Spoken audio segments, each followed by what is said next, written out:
Hello friends, आप सभी को नमस्कार। मैं हितेश कुमार एक बार फिर से आप सभी का ज्ञान कोश यूट्यूब चैनल में स्वागत करता हूं। आज का जो हमारा टॉपिक है वो है विशेषण। अब विशेषण के ऊपर तो हम इससे पहले एक वीडियो बना चुके हैं जिसमें मैंने आप सभी को बताया था कि विशेषण का अर्थ क्या होता है, प्रविशेषण क्या होता है, किस प्रकार से उद्देश्य विशेषण बनता है, किस प्रकार से विधेय विशेषण बनता है, ये सारी बातें, विशेष्य क्या है, प्रविशेषण क्या है, ये सारी बातें मैं आप सभी से कर चुका हूं। तो मैं आज की वीडियो में उसी को आगे बढ़ाऊंगा और अगर आप लोगों ने पिछली वीडियो नहीं देखी है तो डिस्क्रिप्शन में मिल जाएगी, आप लोग जरूर देखिएगा क्योंकि वो बेस है, वहां से ही हम आज की वीडियो पे चर्चा करेंगे। तो एक लाइन में जरा सा बता देता हूं। विशेषण का अर्थ है कि वे शब्द जो संज्ञा और सर्वनाम की विशेषता बताते हैं, संज्ञा या सर्वनाम के रंग, रूप, आकार, दशा, इन सब का बोध कराते हैं, इन सब की जानकारी प्रदान करते हैं, वो क्या कहलाते हैं? विशेषण कहलाते हैं। इसके भेद कितने हैं? तो इसके 4 भेद हैं। सबसे पहला विशेषण कौन सा है? गुणवाचक। दूसरा कौन सा है? संख्यावाचक विशेषण। तीसरा कौन सा है?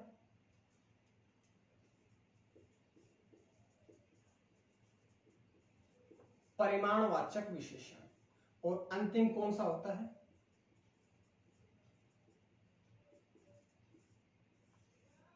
सार्वनामिक विशेषण। तो विशेषण के भेद समझ में आए। विशेषण के 4 भेद हैं: गुणवाचक विशेषण, संख्यावाचक विशेषण, परिमाणवाचक विशेषण और अंतिम कौन सा है? सार्वनामिक विशेषण। अब एक एक करके पढ़ते हैं। सबसे पहले हम पढ़ेंगे गुणवाचक विशेषण।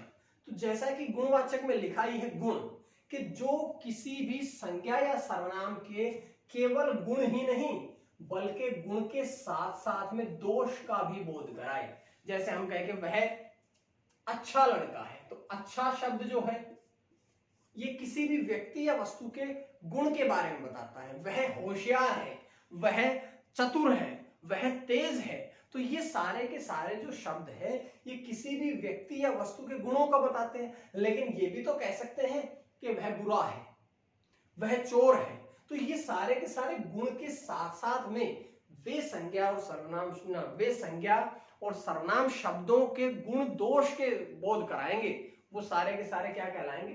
गुणवाचक विशेषण। जैसे गुणवाचक में हम कह भी सकते हैं, ये भी कह सकते हैं कि अच्छाई बताएंगे, अच्छा है, होशियार है, इंटेलिजेंट है, शिष्ट है, आज्ञाकारी है, सारे के सारे गुणवाचक में। गुण के साथ साथ में दोष भी बता सकते हैं कि जैसे वह बुरा है, झूठा है, अनुचित है और धूर्त है। ये सारे के सारे भी गुण के साथ साथ दोष बताएंगे। जैसे हम रंग बता सकते हैं, काला, गोरा, सफेद, ये सारे के सारे भी किसमें आएंगे? गुण ही तो बताते हैं। पर यह वस्तु सफेद रंग की है, यह बोर्ड सफेद रंग का है, ये शर्ट काले रंग की है। तो ये सारे के सारे वस्तु या व्यक्ति के गुण दोष ही तो बताते हैं। यह वस्तु नई है, नई के साथ साथ में पुरानी भी तो आ सकता है भाई, ये भी तो किसी व्यक्ति के गुण दोष बताते हैं, किसी वस्तु के गुण दोष बताते हैं। तो इस प्रकार से पढ़ना है कि केवल जरूरी नहीं कि केवल ही अच्छाई बताए, केवल ही गुण बताए, बल्कि गुण के साथ साथ में दोष का भी बोध करा सकते हैं। जैसे हम कह सकते हैं कि बाल, किशोर, वृद्ध, सारे के सारे किसमें? भाई दशाई तो बताई है, लेकिन आएंगे किसमें? गुणवाचक में। किसी की व्यक्ति के स्वाद का, वस्तु के, चीज के स्वाद का बोध करा, मीठा है, तीखा है, स्वाद है। ऐसा भी कह सकते हैं कि बेकार है।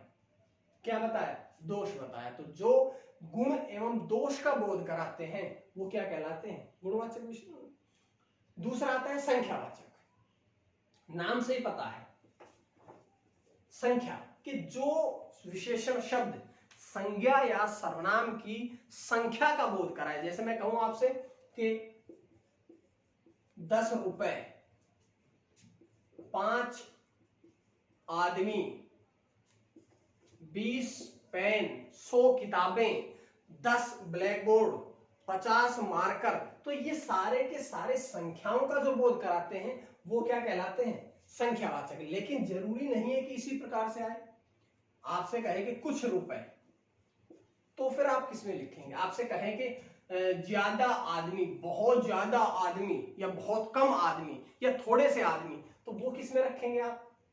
या आपसे कहेंगे कुछ पेन, तो वो आप कहाँ रखेंगे? जहां संख्या 10, 5, 20 थी तो वो आपने संख्यावाचक में लिखा, लेकिन आपसे कहा कि कुछ रुपए, ज्यादा आदमी, कुछ पेन, तो वो आप कहाँ रखेंगे? तो ध्यान रखिएगा संख्यावाचक में ही आएंगे वो भी, लेकिन संख्यावाचक के कितने भेद हैं? 2 भेद हैं। जो निश्चित संख्या का बोध कराए वो क्या कहलाएगा? निश्चित संख्यावाचक विशेषण, और जो निश्चित संख्या का बोध नहीं कराए वो किस में आएगा? अनिश्चित संख्यावाचक। तो यहां से ये पता चला कि संख्यावाचक के भेद कितने हुए? 2, निश्चित संख्यावाचक और दूसरा अनिश्चित संख्यावाचक। समझ में आया? जहां संख्याएं निश्चित रहेंगी, जहां संख्याएं एग्जैक्ट रहेंगी वो निश्चित संख्यावाचक में, जहां संख्याओं का पूरी तरह से ज्ञान नहीं हो पाएगा वो किस में आएगा? अनिश्चित संख्यावाचक में। आसान सी बात थी। दूसरा देखो, अगला परिमाणवाचक। देखो यहां देखो, परिमाण, और आपने एक शब्द पढ़ा होगा परिणाम, तो आप लोगों ने ये कंफ्यूज नहीं होना है। परिणाम का मतलब होता है रिजल्ट, और परिमाण का अर्थ होता है मात्रा या मापतोल।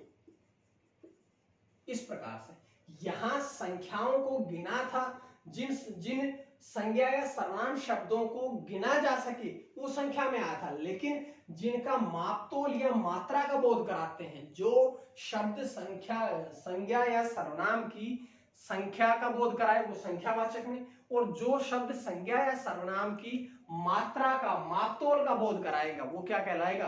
वो कहलाएगा परिमाणवाचक। जैसे 2 किलो सेब, तो यहां सेब को गिना है या तोला है? तोला है, और जो मापतोल का बोध कराएगा वो किस में आएगा? परिमाणवाचक में। जैसे मैं आपसे कहूं कि 5 क्विंटल गेहूं, तो 5 क्विंटल गेहूं, गेहूं को तोला गया है या गेहूं को गिना गया है? तोला गया है, और तो तोला जाएगा तो किसमें आएगा? परिमाणवाचक में। अब वही सेम जिस प्रकार से संख्यावाचक में पढ़ा था कि भाई संख्या निश्चित हुई तो वो आएगा निश्चित परिमाणवाचक में। भाई यहां पर हमने कहा था ना 2 किलो सेबों की जो मात्रा थी, जो मापतोल था वो निश्चित था, निश्चित आएगा तो किसमें आएगा? निश्चित परिमाणवाचक में। लेकिन संख्याओं का सही ना हो, जैसे हम कहें कि कुछ किलो सेब, बहुत अधिक क्विंटल गेहूं, तो यहां पर क्या यहां सेबों की संख्या या सेबों की जो मात्रा है वो निश्चित है? नहीं है। नहीं है तो किस में आएगा? अनिश्चित परिमाणवाचक विशेषण। अब यहां एक बात हो, मैं आपसे कहूं कि 2 मीटर कपड़ा, 2 मीटर कपड़ा, तो अब आप ये बताइएगा कि 2 देख करके संख्या में मत जाइएगा। यहां 5 क्विंटल में केवल 5 देख करके आप संख्या में मत जाइएगा। यहां 2 किलो सेब में केवल 2 संख्या दिखी और आप लोग संख्यावाचक में पहुंच गए। इस प्रकार से प्रश्न गलत कर सकते हैं। आपने ये देखना कि 5 के बाद क्विंटल है और क्विंटल के बाद क्या है? गेहूं। गेहूं को मापने तोलने की जो इकाई है वो क्या कहलाती है? क्विंटल। और क्विंटल जो है वो मात्राओं का बोध कराता है संख्या का, तो क्विंटल जो है वो मात्राओं का बोध कराता है ना कि संख्या का। तो आपने 5 नहीं देखना बल्कि बाद की जो वस्तु है उस पर भी निगाह रखनी है कि जो मापी तोली जाए, परिमाण जो गिनी जाए वो संख्या। अब यहां कहा कि 5 मीटर कपड़ा, 2 मीटर कपड़ा, तो कपड़े को मापते हैं, तोलते नहीं बल्कि मापते हैं, और उनकी संख्या नहीं बल्कि किसमें आएगा? परिमाणवाचक में। तो ये आसान सी बात समझ में आई। अब यहां देखिएगा, मैं आपसे कहूं कि 2 दर्जन केला, क्योंकि एग्जाम में जो 2-3 प्रश्न बनते हैं वो तो एक पूछते हैं 5 मीटर कपड़ा, कपड़ा का पूछते हैं, तो कपड़ा किस में आएगा? परिमाण में आएगा। एक हम यहां देखते हैं दर्जन। दर्जन क्या होता है? भाई आपसे कहा जाए कि 2 दर्जन केला, इसको बताइए कि संख्या में रखेंगे या परिमाण में रखेंगे? तो जो केला है इससे पहले क्या लिखा है? दर्जन। दर्जन का मतलब क्या है? 12, और 2 आगे लिखा है, अर्थात केलाओं की संख्या पूछी है कितनी है? 24 है। केला का जो राष्ट्रीय मात्रक है वो आता है दर्जन में। दर्जन का मतलब होता है 12। तो 2 दर्जन केला को आप निश्चित संख्यावाचक में रखेंगे, ना कि परिमाणवाचक में। बहुत से हिंदुस्तान में बहुत से क्षेत्र ऐसे हैं जहां पर केला को तोल करके देते हैं, लेकिन राष्ट्रीय मात्रक जो है केला का वो है दर्जन। दर्जन किस में आता है? संख्या में आता है। तो इस प्रकार से आप लोगों ने समझना है, ठीक है। उसके बाद अंतिम है सार्वनामिक। अब देखो, क्या सार्वनामिक में आपको सर्वनाम शब्द दिखाई दिया, या ऐसा कहें कि सर्वनाम शब्द में ही इक प्रत्यय जुड़ करके सार्वनामिक बना है? और अगर ऐसा बना है तो आप लोगों ने, मैं आप लोगों से पिछली क्लास में सर्वनाम भी पढ़ा चुका हूं। जब सर्वनाम पढ़ाए थे तो मैंने बताया था वहां पर निश्चयवाचक सर्वनाम, निश्चित सर्वनाम या निश्चयवाचक सर्वनाम, वहां पर यह बताया था कि यह बैग महेश का है। जब एक सर्वनाम शब्द, यह जो है ये एक सर्वनाम शब्द है, लेकिन जब एक सर्वनाम शब्द का प्रयोग जो है वो विशेषण की तरह किया जाने लगे, ये जब एक विशेषण की तरह प्रयोग होने लगे तो वो किस में आएगा? सार्वनामिक विशेषण में। या आप लोग ऐसा कहिएगा कि ये लाइन जो है ये निश्चयवाचक सर्वनाम की भी तो है, तो क्या हम सार्वनामिक विशेषण को निश्चयवाचक सर्वनाम भी कह सकते हैं?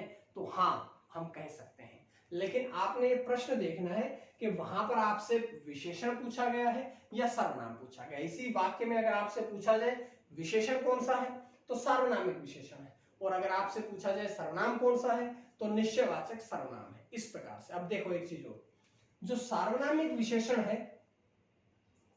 इसको संकेतवाचक विशेषण भी कहते हैं। इसी सार्वनामिक विशेषण का एक और नाम है निश्चयवाचक विशेषण, ठीक है। तो आप लोगों ने इस प्रकार से पढ़ना है। सार्वनामिक विशेषण का अर्थ यह है कि जब एक सर्वनाम शब्द विशेषण का कार्य करने लगे तो वो किस में आएगा? वो आएगा सार्वनामिक विशेषण में।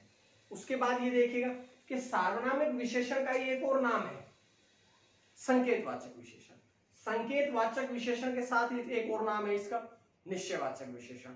तो इस प्रकार से पढ़ना है आप लोगों ने, और ये बहुत ही आसान सा टॉपिक है क्योंकि एग्जाम में एक प्रश्न पूछते हैं यहां से, इसलिए मैंने आप लोगों को बताया। विशेषण के 4 भेद, जो गुण दोष बताए, आकार बताए, दशा बताए, स्थिति का बोध कराए वो गुणवाचक में, संख्या का बोध कराए वो संख्यावाचक में, 2 प्रकार के, निश्चित संख्या अनिश्चित संख्या, परिमाण माप तोल का मात्रा का बोध कराए परिमाणवाचक, 2 प्रकार का, निश्चित संख्या ना निश्चित परिमाण और अनिश्चित परिमाण।